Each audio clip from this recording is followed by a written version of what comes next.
So good morning students. This is our second video on conditional statements.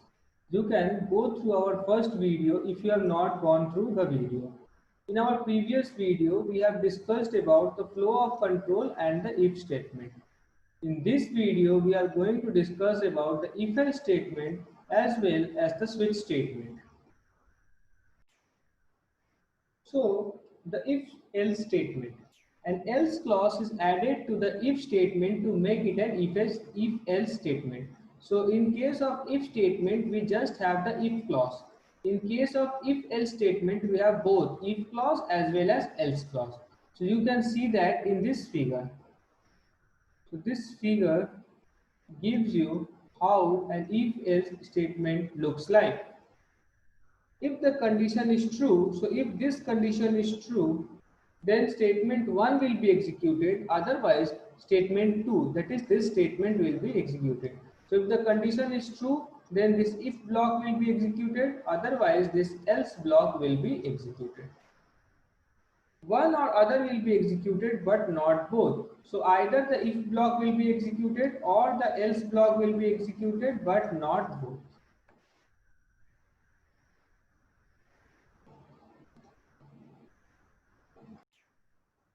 So flow chart of if else statement.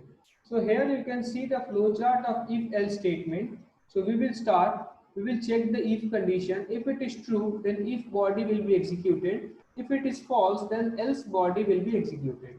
And then after that we will execute the remaining statements, the statements that are written below if else. So first we will start the program, then we will check the if condition. If it is true, then we will follow this path, that is the if body will be executed. If it is false, then we will follow this path, that is the else body will be executed. And then finally all the statements that are below the if else block will be executed.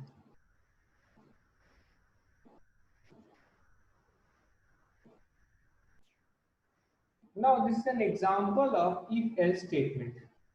So first we make a class if else, then public static void main string args. Then we take a number int number and we store a value to 10 to it.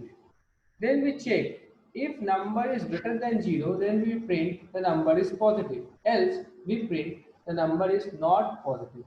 And finally system.out.println, this statement is always executed. So what will happen in this case is that since the number is 10 and the number is greater than 0, the condition is true. So this part will be executed and we will get an output, the number is positive. But this part will not be executed. And finally, we will also get an output as the statement is always executed. So two statements will be printed. This is number 1 and this is number 2.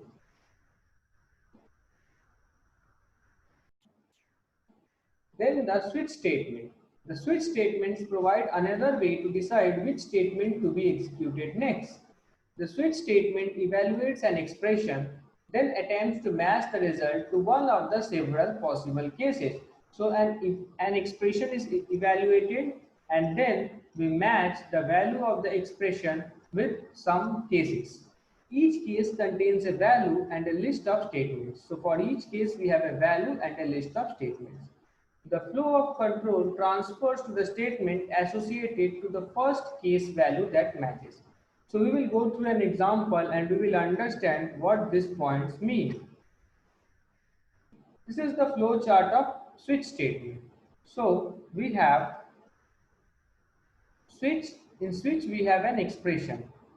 Now when this expression will be evaluated, we will get certain values. So if value 1, if we get this value 1, then this statement is executed. If we get value 2, then this statement is executed, and so on.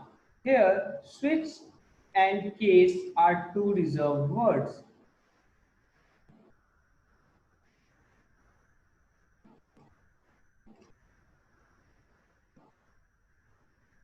Now this is an example of switch statement. We have a class main and we have our main function. So both of these are different. So this main, starting with a small letter, is the name of the main function, whereas this main starting with the capital letter is the name of our class. So we have an integer int and we have week equal to 4. Then we have a string called day. Now we evaluate the value of week. So we give switch and in place of expression we give week. Case 1, that is if week is equal to 1, then we will say day is equal to Sunday and break. That means Sunday will be printed if the value stored here is 1 and then it will break and nothing else will get printed. If case equal to 2, that means if week is equal to 2, then day will be Monday and it will break. Otherwise, if case equal to 3, then day will be equal to Tuesday and it will break.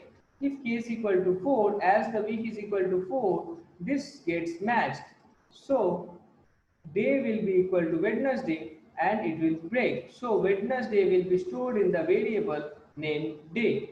If if the week number would have been 5, so if would have been equal to 5, then this fifth case would have been executed. Similarly for 6, 7 and finally default. So why do we have this default? If none of these cases match, then this default code will execute. So this part of code will execute. And finally, we will print the day is plus day. So we will print the value stored in the day. So here in our case, it is Wednesday.